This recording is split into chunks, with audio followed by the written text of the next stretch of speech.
5 वर्ष नवरदेव नाही होणार तुम्ही, ते तर मिटलं जाता. नवरदेव नाही, पाहुण्याची येईन जिरली पोराच्या बापाची जिरली. ती उलट पोरीच्या बापाला म्हणतो, हे पुरीचा बाप म्हणतो इंटरेस्ट नाही आपल्याला, इंटरेस्ट. तो म्हणतो मी डीएड केलाय. पोरांनो हिशोब आहे का बरं का, 5 लाख डीएड आहेत सध्या शिल्लक. किती? 5 लाख. आणि 6.5 लाख BA BEd आणि MA BEd आहेत. आणि 10वी 12वी ट्रकाच्या ट्रक आहेत. नोकऱ्या नाही. मग आता तू शेवटी यावर्षी डीएड बंद झालं आणि DTED चालू झालं. नोकऱ्या नाहीत महाराज, तुम्ही जवळजवळ संपलेच. आता नोकरी लागायला मार्ग कुठं राहिलाय? जागा भरायच्या 10, ओपनच्या 2, किती राहिल्या? 8. संचालक मंडळाच्या 4, किती? 4. राखीव 2, 1 साडूचं आणि 1 मिवणीचं. आमच्यासाठी काय नाही, आमचं फक्त सीझनला बाहेर काढायचं. गणपती बुडवायला, नवरदेव मिरवायला, प्रचाराला काढायचं बाहेर. क्रांती झाली पाहिजे, क्रांती. चैन उघडीच चाल सीझन. अरे चैन वरवड, सीझन काढून घ्यायचं आणि सोडून द्यायचं.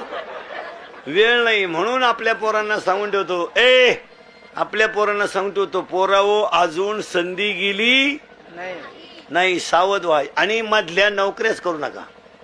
डायरेक्ट MPSC द्या, UPSC द्या, टॉपची नोकरी करा. हे मधलं गबाळ डोक्यातच आणू नका महाराज.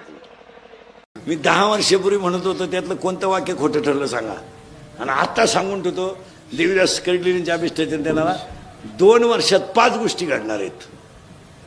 नाही घडल्या ना, आपल्याला दिसेल तिथं आणा. मागच्या खोट्या ठरल्या का? नाही. आता 2 सांगू, 5, 2च वर्षात 5 घडणार आहेत. 1, 2 वर्षानं घरात माणसंच राहणार नाहीत. का? प्रत्येक माणसाला एकच मुलगा आहे आणि एकच मुलगी आहे. मुलगी नवऱ्याच्या घरी आहे, पोरगा बाहेर आहे, घरात माणसं कुठे? 6 खोल्या बांधून ठेवल्या, पाणी द्यायला माणूस नाही. म्हातारी आजारी पडली तर म्हातारा दवाखान्यात नेतो, म्हातारी आजारी पडली तर म्हातारा बादलीनं पाणी आणतो. माणसं कुठे? पोरग सर्व्हिसला असले त्याला घरी, आणि त्याच्या मागे व्यापा आहेत तेवढे. सासऱ्याची बायपास आहे, लहानी मेवणी परीक्षेला गेली ती अजून येईन, मग का निकाल घेऊन येते का? लय अडचणी त्याच्यात. आई बापा पाहिलं वेळ नाही. आणि वयामानाचं भान ठेवून बोला. सुना आहे तुम्ही, सुना. तुम्हाला सासू सासऱ्याला बोलायचा कवडीचा अधिकार नाही, आणि तुम्हाला तो अपमान करण्याची गरज सुद्धा नाही. तुमचा काय समज येतो? काय तुला सासऱ्याचा बोलायचा अधिकार आहे? तुझा नवरा आहे, तो त्याच्याशी बोलायचं काय असेल ती. त्याने आयुष्यभर कष्ट करून संसार उभा केलाय. विनोद समजू नका. तुम्ही बोला नवऱ्याला, तुम्हाला नवऱ्याला बोलायचा अधिकार आहे. तो तुमचा व्यवहार नवरा आहे, तो कधी नाही म्हणला का भांडे घासायला?